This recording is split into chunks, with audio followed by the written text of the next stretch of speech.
Ciao.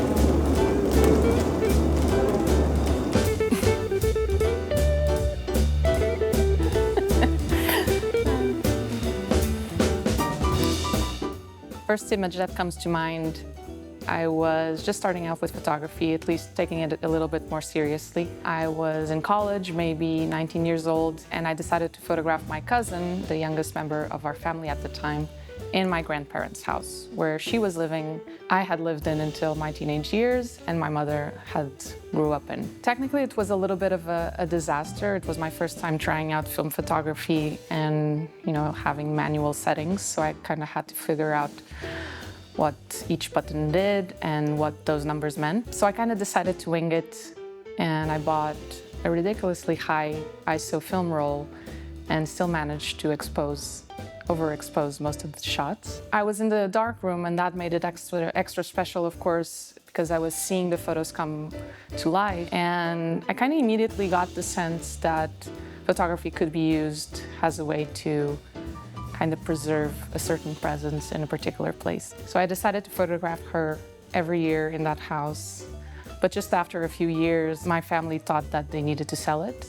From one moment to the other, that part of our heritage that she, myself, my mother had shared was lost and was gone. But not entirely, of course, because we had photography to preserve that memory. I was reminded of this in a road trip to Morocco more recently, and we were in the Rose Valley visiting different families that somehow connected to the rose industry. And we met this man, Brahim. He welcomed us into his house, and we visited the property. It was a farm. He introduced us to his family. And there was this space where we got in, and the whole floor was covered in rosebuds, like a carpet. And I kind of decided, okay, I'm gonna take your portrait here, which I did. And actually, just a few months passed, and we learned that Brahim had passed away. So, yet another reminder that photography can really turn a moment that's fleeting and very brief, into something more eternal.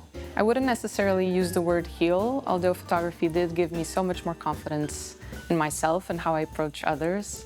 Growing up, I was ridiculously shy sometimes, and I was never putting myself into social situations where I needed to talk much. I was way more comfortable just listening in. But photography actually made me fall in love with people and wanting to approach them. So I learned that you can actually get better by practicing and through experience at being less of an introvert. Almost always when you approach others with respect and care and honesty, you'll get something back from them too.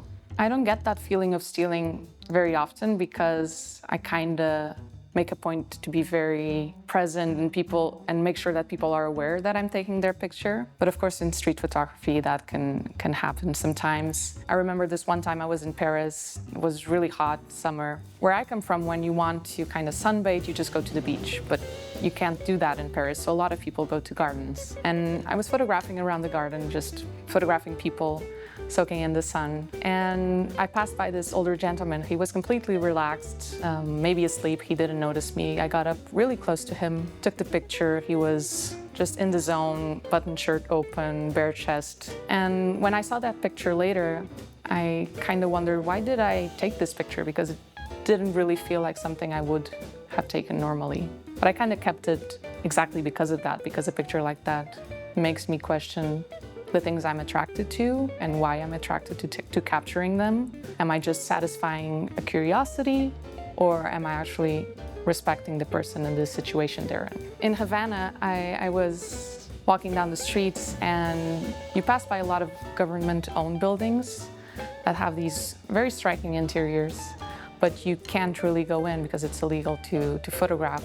I passed by the window and I noticed this beautiful woman against the blue wall. She was also wearing something blue, and she was just sitting there waiting for her turn maybe. And I noticed her, took the picture without her noticing me.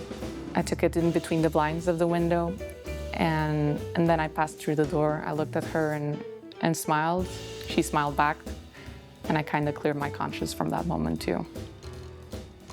Well, photography is quite often a take on the truth, isn't it? And that's also what sometimes makes it interesting.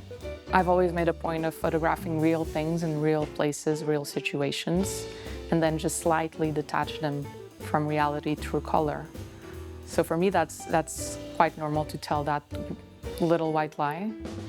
Although lately I have more focused on capturing honest moments rather than constructing something that's very intentionally deceiving. I think this photo makes me smile, especially because it's attached to a nice memory of me and my mother traveling in Budapest and visiting the thermal baths. I created a list of baths that I wanted to visit beforehand, and at the top of that list was Gellert Baths, so we went there first. We found this nice pool. It wasn't anything amazing, but it was nice. Took a few pictures and then kind of swam for the rest of the time. And by the end of the trip, I was looking at those places again, and I wondered why did I choose to go here? Why did I put this on the list, especially in the first place? So I decided to search it again, and I realized that we missed what was probably the most important room of the place. This very amazingly beautiful blue room filled with Art Nouveau architecture details. It was the morning before our flight, but I thought, okay, maybe we can still make it. We went there. My mother waited outside. I went in, just rushing, not really having the time to blend in a little bit more. I was fully dressed, bulky, loud camera with me, took a few shots. Everyone kind of figured out what I was doing there. And they're still some of my favorite images. No, not at all. I think by now, people in the industry at least easily recognize that an AI-generated image is not a photograph. Firstly, because of the technical side, of course. There's no light hitting a sensor or a photosensitive material, so you can't really call it a photograph. But also because photography stems from reality, right? You're always capturing a real moment somehow. What are we focusing on? Are we focusing on just the results, the output? Because that's kind of what AI gives us. But I think people are starting to pay a lot of attention to how a photo came to be and who's behind the camera. What was the creative process, the hesitations and struggles, the decisions and choices that made the photo what it is. From a complete stranger, this 10-year-old girl, she was in my exhibition, looked around the pictures and came to me and told me, "You're not like other children, so don't worry about people who say this or that. If you want to do great things, you will." I'm not sure how much I can trust the wisdom of a 10-year-old, but she seemed pretty sure of herself.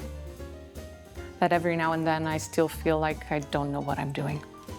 Right now, that would be the image in my first photo book, Flowers. I was lucky enough to spend some time in Japan living with a traditional Japanese family in the countryside. And we got to visit the kids in school during the week and hang out with them during the weekend. And the picture is of Kaho. She was 7 years old at the time, and she was very happy and proud, showing to her family. Her mother was also thrilled that Kaho was part of the project.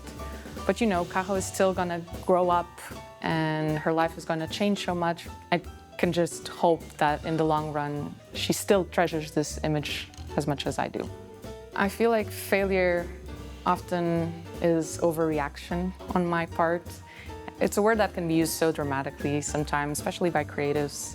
It usually presents itself in two ways. It's either client commission work, which of course has the added pressure of you being paid to perform well, so it can get especially frustrating when things aren't going according to plan or somehow don't match your expectations, or it isn't feeling very much like something that you would create. And in those moments, you kind of have to take a step back and figure out what you can do differently. I'm a little bit stubborn in a way that I think every idea or vision is possible, so I don't easily let go of something. But it really helps if you have someone with you, if you're not alone shooting in those moments. First, to let out the frustration, but also to bounce around ideas and sometimes even think of solutions that make pictures work all of a sudden. So you kind of have to just push through in those moments. Then there's the personal work, which can be heartbreaking sometimes because you're developing a personal project, you're investing your time in it, and maybe it's not getting the support that you think your work deserves or that you were hoping for. It's curious, I think humans have this way of mirroring failure has failing as a person, which is of course very, very silly and not true at all. It's so much more about how you deal with the difficulties rather than the fact that you encounter them. If I decided to bring my camera with me somewhere, I never think I'm not gonna get something. I'm always hopeful and have the slightest expectation that I will find something and I will look for it. But of course, unforgettable moments happen way less often. Just recently, I was in Cuba. We were with the local photographer, Lisandra, an amazing artist. She was showing us around, connecting us to local people.